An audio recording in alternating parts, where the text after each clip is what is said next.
ভারতের পররাষ্ট্রমন্ত্রী এস জয়শঙ্কর জানিয়েছে, শেখ হাসিনা সরকার ক্ষমতাচ্যুত হওয়ার আগেই বাংলাদেশের জন অসন্তোষের বিষয়টি ভারত জানত। তবে ভারতের পক্ষ থেকে তখন তেমন কিছু করা সম্ভব হয়নি, কারণ শেখ হাসিনার উপর তাদের যথেষ্ট প্রভাব ছিল না। তাকে শুধু পরামর্শই দেওয়া যেত।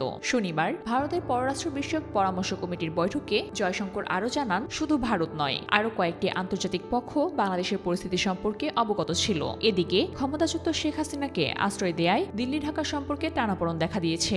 আগামী মাসে বিমস্টেক সম্মেলনের ফাঁকে ভারতের প্রধানমন্ত্রী নরেন্দ্র মোদী ও বাংলাদেশের প্রধান উপদেষ্টা ডক্টর ইউনূসের বৈঠক অনুষ্ঠিত হবে কিনা তাও এখনো অনিশ্চিত। অন্যদিকে অন্তর্বর্তী সরকারের সঙ্গে ভারত সংলাপ চালালেও অধ্যাপক ইউনূস চীনের সঙ্গে সম্পর্ক জোরদার করছে। তিনি শিগগিরই চীন সফরে যাচ্ছেন, যেখানে বিমান সংযোগ সহ একাধিক চুক্তি স্বাক্ষরিত হতে পারে। জয়শঙ্কর এ সময় সার্ক পুনরুজ্জীবনের সম্ভাবনার কথাও জানিয়েছেন, যদিও ভারত এখনও বিমস্টেককে বেশি গুরুত্ব দিচ্ছে।